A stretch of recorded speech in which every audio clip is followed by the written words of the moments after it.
Well, howdy there, Internet people. It's Bo again. So, today we are going to talk about all kinds of things. We're going to talk about some statistics. We are going to talk about some statistics that are used that aren't really accurate. We're going to talk about causation and correlation. We're going to, the list just goes on and on today. And it's all one subject, but it all ties together very neatly.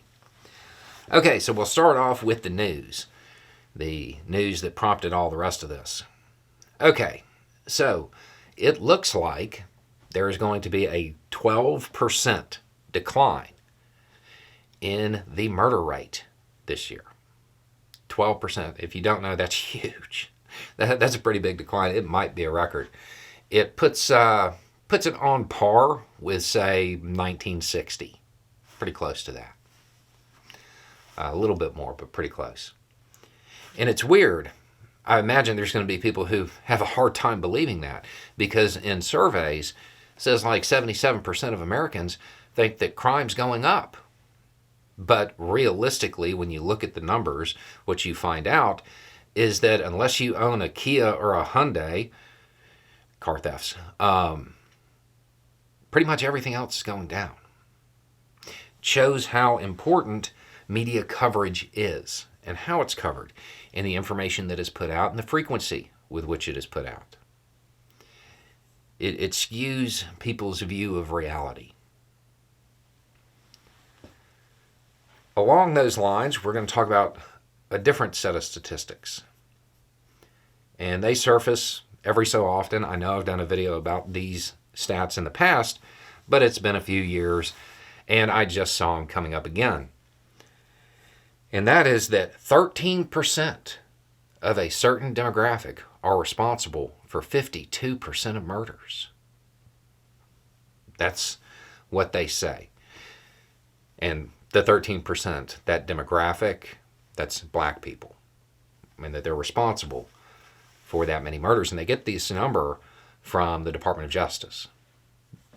But it's wrong. It's wrong in the way that it's presented. Because that's not of all murders.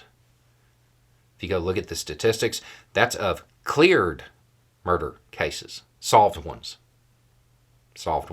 And I know because of shows like Law and Order and CSI, people think that most of them get solved. They don't. The most recent year I could find numbers for was 2021, and it was about 51%. So off top, before we get into the other stuff, you're missing half the data set. Doesn't seem like high IQ to use stats that are missing half the information, right? That would be silly. And then, when you really think about it, it's even worse than the 51%. Because that's only cleared cases. For it to be a cleared case, that means a case had to be opened. So those people that just went missing, they're not included in that. This data set misses the majority of cases. Not exactly definitive.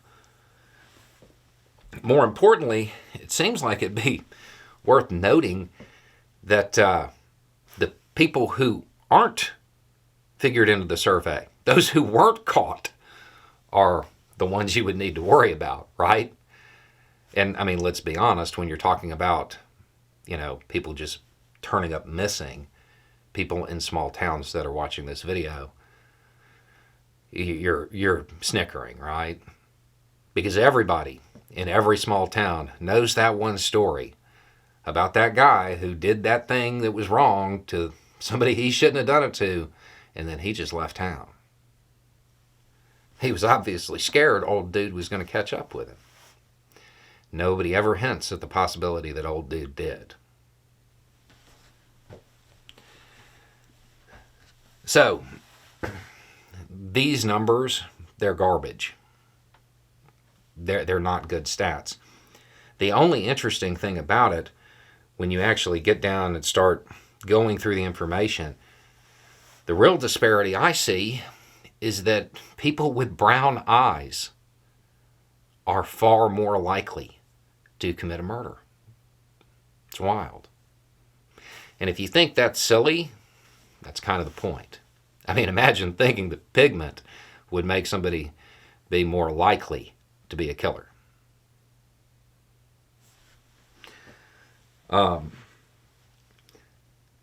It's the difference between causation and correlation. And it's important to know the difference because 100% of people who do not know the difference between correlation and causation will die. If you didn't get that, you really need to pay attention. Okay, so if it isn't pigment, what might account for this? There is no causative link between skin tone and the likelihood of killing somebody. That's not actually a thing.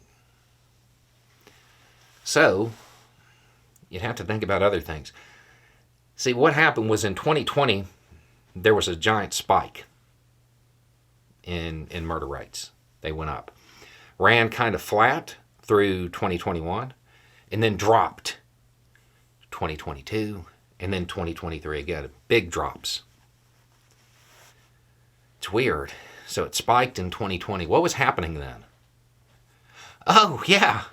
Yeah, whole bunch of economic issues, right? Whole bunch of economic issues. There's not a causative link between skin tone, but there's a whole lot of evidence that suggests that there might be one when it comes to income inequality, poverty, and crime. And crime then feeds into murder.